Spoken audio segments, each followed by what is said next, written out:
Hello అండి. ఎలా ఉన్నారు? మీరంతా బాగున్నారని అనుకుంటున్నాను. మనం యూజువల్‌గా ఎక్కడికైనా ఊరికి వెళ్ళాలి అనంటే ఇంట్లో వాళ్ళకి ఏదో ఒకటి చేసి పెడుతూ ఉండాలి గదా! సో, మీరు ఎప్పుడైనా ఊరెళ్ళినప్పుడు ఇంట్లో ఏమేం ప్రిపరేషన్స్ చేసి ఇంట్లో ఉన్న వాళ్ళకి ఎలాంటి స్నాక్స్ చేసి పెడతారో కింద కామెంట్ సెక్షన్‌లో తప్పకుండా నాతో షేర్ చేసుకోండి. ఈరోజైతే నేను మీకొక మంచి మిల్క్ షేక్ రెసిపీ చూపిస్తాను. ఇది ఒక మనకి ఏ మిల్క్ షేక్స్ చేసుకున్నా, ఏ ఫ్లేవర్ చేసుకున్నా ఇదొక బేస్ లాగా యూజ్ అవుతుందనమాట. మనం యూజువల్‌గా కస్టర్డ్ పౌడర్‌తో ఫ్రూట్ సలాడ్ చేసుకుంటాం కదా! సో, కస్టర్డ్ పౌడర్ అవసరం లేకుండా కార్న్ ఫ్లోర్‌తో మనం ఈజీగా చేసుకోవచ్చనమాట. నేనిక్కడైతే కొన్ని అంటే ఒక పావు లీటర్ మిల్క్ అయితే బాయిల్ చేస్తున్నాను. వాటర్ ఏం వేయలేదు. సో, చిక్కటి పాలనమాట. దాంట్లో ఒక 2 స్పూన్స్ కార్న్ ఫ్లోర్‌ని మిక్స్ చేసి వాటర్‌లో దాన్ని ఇందులో పోసి కొంచెం ఒక 5-10 మినిట్స్ అలా మరగనిస్తాను. సో, థిక్ పేస్ట్ వస్తుందనమాట. మనం యూజువల్‌గా సూప్స్‌లో వేస్తాం గదా! Corn flour. ఇలా పాలల్లో వేస్తే కూడా మనకి సేమ్ కస్టర్డ్ పౌడర్ ఎలా వేస్తే మనకి థిక్‌నెస్ వస్తుందో అలానే వస్తుంది. సో, నేను ఫ్లేవర్ కోసం కొంచెం వెనిలా ఫ్లేవర్ యాడ్ చేశాను. సో, ఒక్కసారి ట్రై చేసి చూడండి. సేమ్ కస్టర్డ్ పౌడర్‌తో మనం చేసుకున్నట్టే ఉంటది. ఒక్క 5-10 మినిట్స్ అలా మనం కలుపుతూ ఉంటే అది చిక్కబడుతూ ఉంటది. ఇది చిక్కబడిన తర్వాత కొద్దిసేపు మనం ఫ్రిడ్జ్‌లో పెట్టేసుకోవాలి. ఇక్కడ నాకు బ్రౌన్ షుగర్ అయిపోయిందని చెప్పేసి నేను ఇన్‌స్టాంట్‌గా ఇన్‌స్టామార్ట్‌లో ఆర్డర్ పెట్టాను. సో, బ్రౌన్ షుగర్‌తో పాటు ఈ కోల్డ్ ప్రెస్డ్ గ్రౌండ్‌నట్ ఆయిల్ కూడా ఆర్డర్ పెట్టాను. మనం ఫుడ్ ఎంత హెల్తీగా తిన్నా కూడా హెల్తీగా వండుకుంటేనే మనం హెల్తీగా తిన్నట్టు కదా! సో, మేము చాలా డేస్ అయింది. ఆల్మోస్ట్ ఒక 1 ఇయర్ అవుతుంది ఈ కోల్డ్ ప్రెస్ ఆయిల్‌కి చేంజ్ అయ్యి. ఒక్కసారి ఆన్‌లైన్‌లో తెప్పిస్తానండి. ఒక్కసారి అయితే మా పక్క గల్లీలోనే పెడతారు గానుగ నూనెలు. సో, అక్కడైనా తెప్పిస్తాను. ఇదైతే బ్రౌన్ షుగర్. ఇదైతే బావుంది. ఇన్‌స్టామార్ట్ కానీ, జెప్టో గానీ 10-15 మినిట్స్‌లో డెలివరీ ఇచ్చేస్తారు. సో, ఇంకా ఇక్కడైతే నేను బ్రౌన్ షుగర్ ఒక కప్పు వేసుకొని యాడ్ చేసుకున్నాను. చూసారా ఎంత థిక్‌గా ఉందో? మనం పాలల్లో కార్న్ ఫ్లోర్ కలిపాం గదా! సో, ఆ థిక్‌నెస్ అనమాట. దానివల్లే వచ్చింది. ఇంకా అదైతే నేను ఫ్రిడ్జ్‌లో పెట్టేశాను. ఇక్కడ రాగి మాల్ట్ కోసం నేను వీటినైతే ఒక 2 డేస్ అలా ఆరబెట్టాననమాట. ప్రీవియస్ వ్లాగ్‌లో చూసారు గదా ప్రాసెస్. ఈ వ్లాగ్‌లో చెప్తానన్నాను. సో, ఒక 2 డేస్ ఆరబెట్టుకున్న తర్వాత అవి బాగా ఎండిపోయాయి. ఇంకా వాటిని మనం కొంచెం దూరగా వేయించుకోవాలి. ఒక 2-3 మినిట్స్ మనం వేడి చేసుకుంటే సరిపోతదండి.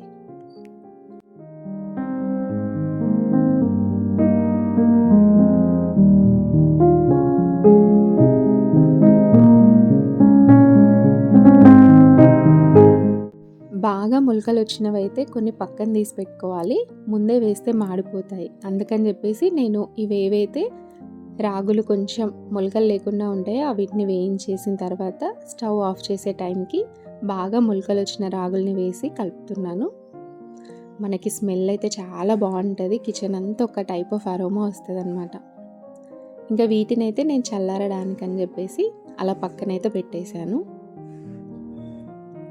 వీటిలోకి మనం కొంచెం డ్రై ఫ్రూట్స్ కూడా యాడ్ చేసుకుంటే బావుంటది.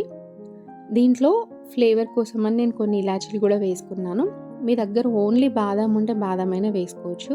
నేనైతే ఇక్కడ అన్ని రకాల డ్రై ఫ్రూట్స్ అయితే యాడ్ చేశాను. ఈ సమ్మర్‌లో అయితే ఒక్కరోజు మనం టైం స్పెండ్ చేశామనంటే ఇలా మొలకెత్తిన రాగులతో మనం రాగి మాల్ట్ చేసుకోవచ్చు. లేదంటే నార్మల్ పిండైనా పట్టించుకొని రాగి జావ చేసుకోవచ్చండి. చాలా ఈజీ అండ్ చాలా సింపుల్ కానీ టేస్ట్ చాలా బావుంటది. నార్మల్ రాగులకి, ఇలా మొలకెత్తిన రాగులకి. సో, ఒక్కరోజు కష్టపడండి. ఈజీగా అయిపోతది ఈ రెసిపీ. ఇంకా రాగి మాల్ట్ అయితే పిల్లలకి మంచిగా జావ కాసిస్తే ఈ సమ్మర్‌లో హ్యాపీగా తింటారు.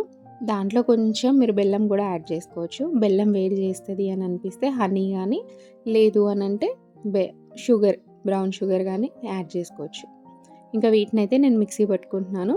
చాలా మెత్తగా మిక్సీ పట్టుకోవాలి. మిక్సీ పట్టుకున్న తర్వాత కొంచెం వేడిగా ఉంటది కదా పిండి. దాన్ని చల్లారడానికి ఒక పెద్ద ప్లేట్‌లో ఇలా మనం పరుచుకొని ఉండాలి. ఒక స్పూన్‌తో అలా ఇలా కలుపుతూ ఉంటే అది కొంచెం వేడి కూడా చల్లారుతుంది. ఇంకా నేనైతే రాగి మాల్ట్ ప్రిపరేషన్ మళ్ళీ చూపిస్తాను. అది చల్లారేలోపు నేనిక్కడ స్నాక్స్ చేస్తున్నాననమాట. ఊరెళ్తున్నాను ఒక 1 వీక్. సో, మా హస్బెండ్ కోసం అని జెప్పేసి స్నాక్స్ ప్రిపేర్ చేస్తున్నాను. గవ్వలంటాం గదా! కారం గవ్వలు. ఆ గవ్వలు చేస్తున్నాననమాట ఈరోజు. ఎక్కువగా అయితే మైదా పిండితో చేస్తారు. నేనైతే ఇక్కడ కొంచెం గోధుమ పిండితోనే చేస్తున్నాను. మైదా అస్సలు యూజ్ చేయము. చాలా తక్కువ. సో, అందుకే ఏ రెసిపీస్ చేసినా కూడా కొంచెం మైదానే దాంతో రీప్లేస్ చేస్తాననమాట. ఇక్కడైతే కొంచెం పసుపు, అలానే కారం వేసుకొని ఓమ అది కొంచెం చేత్తో నలగొట్టుకొని అలా వేశాను. ఓమ వేస్తే టేస్ట్ కూడా చాలా బావుంటది. ఇవి మనకి క్రిస్పీగా రావాలి అనంటే కొంచెం కాగుతున్న నూనె అందులో వేసుకుంటే చాలా బాగా క్రిస్పీగా వస్తాయి. ఇదే ఫామ్‌లో మనం చెక్కలు అంటే చాలామంది చెక్కలంటారు. మేమైతే గారెలంటాము. సో, వాటికి కూడా ప్రాసెస్ ఇదే అనమాట. ఇది ఫాలో అయితే చాలా క్రిస్పీగా వస్తాయి. మనం ఏ స్నాక్స్ చేసినా కూడా. ఇంకా అందులో కొంచెం వాటరేసేసి నేనైతే ఇలా మెత్తగా, మరీ మెత్తగా కాదు, కొంచెం ఇప్పుడు మీకు చూపిస్తున్న ఈ కన్సిస్టెన్సీలో అయితే పిండి తడుపుకుంటే గవ్వలు చేసినప్పుడు చాలా అంటే మనం షాప్‌లో తింటే ఎలా ఉంటాయి క్రిస్పీగా అలా ఉంటాయన్నమాట.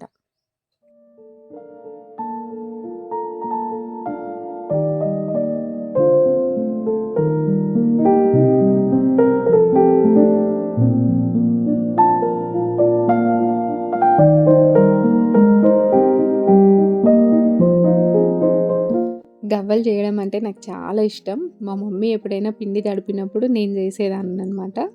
చాలా అనిపిస్తది. మస్తు ఫన్ ఉంటది చేసేటప్పుడు. పిల్లలకి ఎవరికైనా ఇలా చేయమనిస్తే వాళ్ళు నేర్చుకుంటారు. ప్లస్ వాళ్ళకి గూడా బాగా ఫన్నీగా అనిపిస్తది. ఒక గేమ్ లాగా ఉంటదనమాట. మనకు ఈ పీట అనేది లేకపోతే మన దగ్గర కొంచెం ఆయిల్‌లో ఏదైనా మనం స్నాక్స్ ఫ్రై చేసినప్పుడు గరిట ఉంటది గదండీ! దాన్ని బోర్లేసి కూడా దాని మీద కూడా చేయొచ్చు. ఇంక ఇక్కడైతే చేయడం అన్నీ అయిపోయాయి. కొంచెం నూనె కాగిన తర్వాత వేస్తే బాగా గుల్లగా పొంగుతాయన్నమాట. అంటే మనము చేయడంలో గూడా ఎంత ప్రాసెస్ ఉంటదో మెయిన్‌గా గోలించడంలో గూడా అంతే ప్రాసెస్ ఉంటది. సో, గోలియడం కనుక పర్ఫెక్ట్ గోలిస్తే మనకి క్రంచీగా వస్తాయి. బాగా కరకరలాడుతాయి. నా దగ్గర అయితే బటర్ పేపర్ కానీ, టిష్యూ కానీ ఏది లేకుండే ఆ రోజు. సో, ఇంకా నేను డైరెక్ట్ గిన్నెలోకి వేసేసుకున్నాను. మీరైతే కొంచెం టిష్యూ పేపర్ వేసుకోండి. నూనెంతా పీల్చుకుంటది. ఇంకిక్కడైతే నేను గవ్వలన్నీ చేసేసాను. ఆ తర్వాత కొంచెం బియ్యపిండి అలానే జొన్న పిండి తీసుకొని మురుకులు చేద్దామని స్టార్ట్ చేశాననమాట. సో, ఇందాక చెప్పాను కదా! మనం వేడి వేడి నూనె వేసుకుంటే బాగా కరకరలాడతాయని.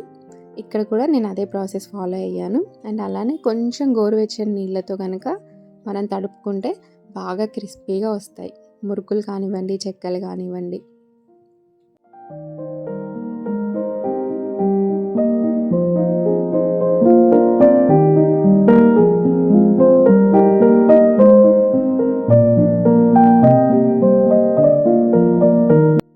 ఇక్కడ గవ్వలు కొంచెం చల్లారిన తర్వాత వాటిపైన నుంచి నేను కొంచెం కారం, అలానే ఉప్పు వేసుకొని పెట్టేశాను. చాలా బావుంటాయి. ఇంకిక్కడైతే పిండి నానింది. మురుకులు చేస్తున్నాను.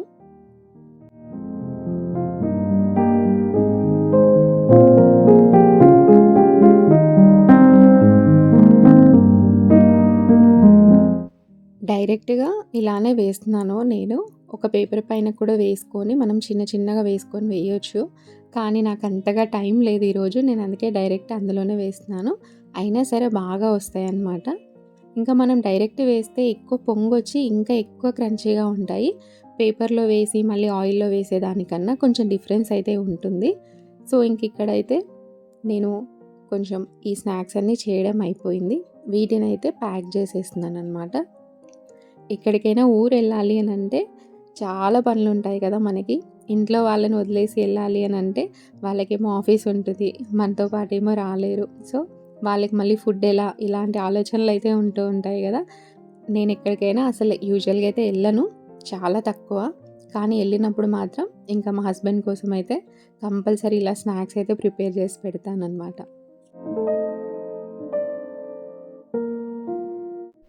ఇక్కడైతే స్నాక్స్ చేసిన తర్వాత మళ్ళీ రాగి మాల్ట్ ప్రిపరేషన్ స్టార్ట్ చేశాను. మీరు కావాలి అంటే కండ చక్కెర దొరుకుతుంది కదా! సో, దాన్నైనా మిక్సీ పట్టుకొని డైరెక్ట్ ఇందులో కలిపేసుకోవచ్చు. ఈ పిండిలో అండ్ డ్రై ఫ్రూట్స్ పౌడర్ కలిపినప్పుడే. లేదు మేము బెల్లం యూజ్ చేస్తాము అనంటే డైరెక్ట్ ఇంకా మీరు షుగర్ లేకుండా అంటే కండ చక్కెర కలపకుండా ఇలా కలిపేసుకొని బాటిల్‌లో స్టోర్ చేసుకొని మీరు రాగి జావ చేసినప్పుడు బెల్లం కలిపేసుకోవడమే. చూసారా చాలా సింపుల్ అండి. మీకు నేను మార్నింగ్ అయితే మిల్క్ షేక్ బేస్ చూపించాను కదా! ఈరోజైతే నేను ఈవినింగ్‌కి స్ట్రాబెర్రీ మిల్క్ షేక్ చేస్తున్నాను. స్ట్రాబెర్రీస్ అయితే ముందుగా పీసెస్ చేసుకొని పెట్టేసుకున్నాను. దాంట్లో కొద్దిగా బ్రౌన్ షుగర్ ఏసేసి మిక్సీ పట్టేస్తున్నాననమాట. అది మనం మిక్సీ పట్టేసేటప్పుడు కొంచెం ఏదైతే మిల్క్ షేక్ బేస్ చేసుకున్నామో అది కూడా ఒక 2 స్పూన్స్ వేస్తే స్ట్రాబెర్రీస్ కానివ్వండి, ఇంకా మీరు బనానా కానివ్వండి బాగా బ్లెండ్ అవుతది దాంట్లో.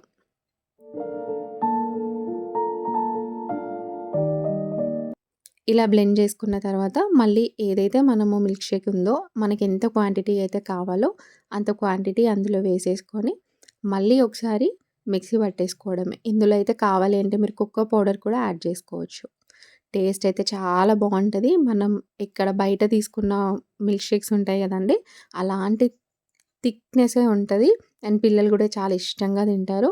ఇలా మీరు చాక్లేట్ మిల్క్ షేక్ చేసుకోవచ్చు, బనానా మిల్క్ షేక్ చేసుకోవచ్చు, యాపిల్ మిల్క్ షేక్ చేసుకోవచ్చు. ఇలాంటి బేస్ ఉంటే ఎలాంటి మిల్క్ షేక్స్ అయినా ఈ సమ్మర్‌లో ఈజీగా చేసేసుకోవచ్చు. టేస్ట్ కూడా మీరొకసారి ట్రై చేసి నా కింద కామెంట్ సెక్షన్‌లో కామెంట్ చేయండి. సేమ్ కస్టర్డ్ పౌడర్‌తో చేసుకున్న టేస్టే ఉంటది. ఇంకా దీని తర్వాతయితే మా హస్బెండ్‌కి స్వీట్ అంటే ఇష్టం అని చెప్పేసి ఇక్కడ బ్రౌన్ బ్రెడ్‌తో డబుల్ కా మీఠా చేస్తున్నాను.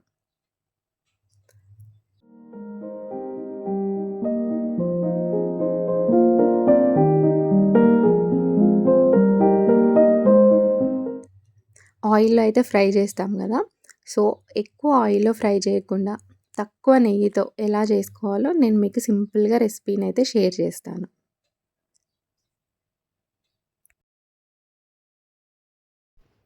మనకి ఎక్కువగా నూనెలో వేయించిన బ్రెడ్ అయితే స్వీట్ తినేటప్పుడు మనకస్సలు ఎక్కువగా తినాలనిపించదు. డైజెషన్ కూడా సరిగ్గా అవ్వదు. అందుకని ఇలా నెయ్యితో తక్కువ నెయ్యితో మనం స్వీట్ చేసుకుంటే కొద్దిగా ఎక్కువగా తింటాము అండ్ హెల్తీ కూడా. ఇక్కడైతే నేను కొన్ని డ్రై ఫ్రూట్స్‌ని చాప్ చేసేసి నెయ్యిలో వేయించేసుకుంటున్నాను. అదే నెయ్యిలో బ్రెడ్‌ని కొంచెం స్లైస్ చేసుకున్నాం గదా! ఆ పీసెస్‌ని అటు ఇటు తిప్పుతూ జస్ట్ మనము బ్రెడ్ రోస్ట్ ఎలా చేస్తామో అలానే అండి సేమ్ ప్రాసెస్. అలా తక్కువ నెయ్యి పడుతుంది అండ్ బ్రెడ్ కూడా చక్కగా రోస్ట్ అయిపోతుంది. ఆయిల్‌లో గోలించడం కన్నా ఇలా మనం కొంచెం బ్రెడ్‌ని రోస్ట్ చేసుకొని ఫ్రై చేసుకుంటే చాలా బెటర్ అండ్ టేస్ట్ కూడా చాలా బావుంటదండి. ఇక్కడ బ్రెడ్ రోస్ట్ అన్నీ చేసుకున్న తర్వాత మళ్ళీ ఒకసారి క్లాత్‌తో అయితే తుడిచేస్తున్నాను. ఒక్క కప్పు బ్రౌన్ షుగర్ తీసుకున్నాను. అండ్ అలానే ఒక కప్పు వాటర్ అనమాట. సరిపోతుంది ఈ క్వాంటిటీ అయితే. ఇంకా ఇందులోకి నేను కొంచెం ఇలాచీ ఫ్లేవర్ ఎవరికైనా ఇలాచీ ఫ్లేవర్ ఇష్టం లేకపోతే స్కిప్ చేయొచ్చు. ఇలాచీ ఒక 2 వేసేసుకొని కొంచెం కుంకుమ పువ్వు తీసుకున్నాను. మీ దగ్గర ఉంటే వేసుకోండి లేదంటే పర్వాలేదు. దాంట్లోకి వెనిలా ఎసెన్స్ యాడ్ చేస్తున్నాను. బృందాకి కూడా తినిపిస్తాను. తనకి వెనిలా ఫ్లేవర్ అంటే కొంచెం ఇష్టంగా తింటది. సో, తన కోసం అని చెప్పేసి వెనిలా ఫ్లేవర్ యాడ్ చేశాను. ఇది మనకి కన్సిస్టెన్సీ ఏం లేదండి. షుగర్ అంతా కరిగి కొంచెం దగ్గరికొస్తే ఇంకా మనం ఏవైతే రోస్ట్ చేసి పెట్టుకున్నామో ఆ బ్రెడ్ స్లైసెస్ అన్నీ ఇందులో యాడ్ చేసేసుకోవడమే. ఇదైతే నేను కొంచెం నిలువ ఉండాలని చెప్పి చేస్తున్నాను. సో, కొంచెం డ్రైగానే చేస్తున్నాను. లేదు అనంటే మీరు ఇంకా ఎక్కువ కొంచెం జ్యూసీ టైప్ కావాలి అనంటే ఇంకెక్కువగా షుగర్, ఇంకా ఎక్కువగా వాటర్ యాడ్ చేసుకుంటే సరిపోతుంది. ఇంకా దీంట్లోకైతే ఒక కప్పు పాలు గూడా పోసేస్తున్నాను. మీకు ఎక్కువగా కావాలంటే ఒక 2 కప్స్ కూడా వేసేసుకోండి. ఇంకా దాని తర్వాత స్టవ్ ఆఫ్ చేసేస్తే డబుల్ కా మీఠా రెడీ అయిపోయినట్టే. చూడ్డానికే కాదండి, తినడానికి గూడా చాలా బావుంటది టేస్ట్. ఇంకా డబుల్ కా మీఠా చేసిన తర్వాత నైట్ ఇప్పుడు 10:30 అవుతుందండి టైము. ఇంకా నేను నిల్వ పచ్చడి గూడా చేస్తున్నాను. ఎందుకంటే మా వారొచ్చేటప్పుడే టమాటాలు తీసుకొచ్చారు ఆఫీస్ నుంచి వచ్చేటప్పుడు. సో, అందుకే లేట్ అయింది. ఇంకా టమాటా నిల్వ పచ్చడి రెసిపీ అయితే నేను చూపించలేకపోయాను.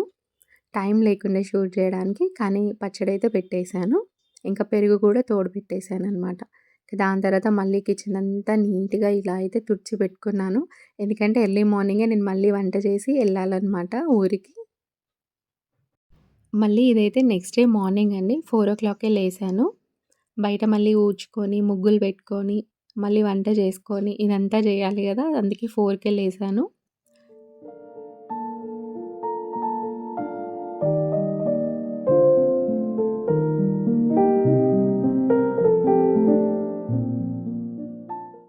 ఇక్కడ లంచ్ కూడా ప్రిపేర్ చేశాను. సాంబార్ పెట్టాననమాట. సాంబార్ కూడా కొద్దిగా ఎక్కువనే చేశాను. ఇంకా బాక్స్ అయితే ప్యాక్ చేసేసాను. ఎందుకంటే మా హస్బెండ్ కూడా నన్ను బస్ ఎక్కించిన తర్వాత డైరెక్ట్ ఆఫీస్‌కెళ్ళిపోతారు. సో, ఇంకా ఇక్కడైతే లంచ్ కూడా రెడీగా ప్రిపేర్ చేసి పెట్టాననమాట.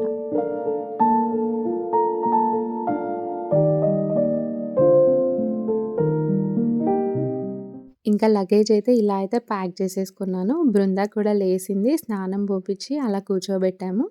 ఇంకా వాళ్ళ ఫాదర్ కూడా తనకి బ్రేక్‌ఫాస్ట్ తినిపిచ్చేశారు. అసలింక బస్‌లో బృందాన్ని పట్టుకొని 5 అవర్స్ జర్నీ ఎలా చేస్తానో కొంచెం టెన్షన్‌గా అనిపిస్తుంది. బట్ ఇంక వెళ్ళాలి తప్పదనమాట. ఇంకా ఊరికెళ్తున్నాము అనంటే మంచిగా డ్రెస్సింగ్ టేబుల్ దగ్గర వదిలేస్తే ఇలా రెడీ అవుతుంది. అది లిప్‌స్టిక్ అనుకోని లిప్స్‌కి పెట్టేసుకుంటుందనమాట. ఇలాంటి క్యూట్ క్యూట్ థింగ్సే భలే అనిపిస్తాయి. వాళ్ళు పెద్దగయ్యాక చూసుకుంటే అయితే భలే ఫన్నీ మెమోరీస్ అలాగా గుర్తుండిపోతాయి కదా! ఇంకా మేము బస్ స్టాండ్‌కైతే ఎళ్ళాము. చాలా రష్ ఉంది. ఫ్రీ బసెస్ అయితే మాకెక్కడా దొరకలేదు. ఇంకా మేము పెయిడ్ బస్‌కెళ్ళామనమాట. వాళ్ళ ఫాదర్‌ని చూసి అయ్యో! అని అంటుంది. ఎప్పుడైనా తనతో ఎళ్ళేవాళ్ళం. ఇంకా ఈసారైతే తను లేకుండా ఎళ్తున్నాం. ఇంకా ఆఫ్టర్ 5 అవర్స్ జర్నీ అయితే మేము రీచ్ అయిపోయాము. కొద్దిగా ఇబ్బంది పెట్టింది బృంద. But okay. పర్లేదనిపించింది. ఇంకా బస్ దిగగానే రెడీగా ఉన్నారనమాట మా పెద్దమ్మ. మా పెదనాన్న కారు పంపించారు. ఇంకా నేనైతే బాగా ఎండగా ఉండింది బస్‌లో. దిగగానే నేను ఒక సోడా అయితే తాగాను. Lemon soda. ఇంకా బృంద అయితే మంచిగా షాప్‌కి ఎళ్లి చాక్లెట్స్ అన్నీ తెచ్చుకుందనమాట. ఆల్మోస్ట్ చాలా ఇయర్స్ అయింది. నేను ఒక 1 వీక్ ఆర్ 10 డేస్‌కి ఇలా బయట ఊరికి రావడం. ఎప్పుడైనా వచ్చి ఇలా వచ్చి అలా ఎళ్ళేవాళ్ళం అనమాట. ఈసారి అయితే ఒక 4 డేస్ మా పెద్దమ్మ వాళ్ళ ఇంట్లో, ఇంకొక 4 డేస్ మా అక్క వాళ్ళ ఇంట్లో ఉందామని వచ్చాను. మా అక్క వాళ్ళు కూడా రమ్మని పిలిచారనమాట. ఇంకా ఇలా అయితే నా జర్నీ సాగిపోయింది. ఈ వ్లాగ్ ఇక్కడికి ఎండ్ చేస్తున్నాను. మీ అందరికీ ఈ వ్లాగ్ నచ్చిందని అనుకుంటున్నాను. నచ్చితే గనుక తప్పకుండా లైక్ చేయండి. సబ్స్క్రైబ్ చేసుకొని మన ఫ్యామిలీలో ఒక మెంబర్ అవ్వండి. మళ్ళీ నెక్స్ట్ వ్లాగ్‌లో కలుద్దాం. బాయ్ అండి.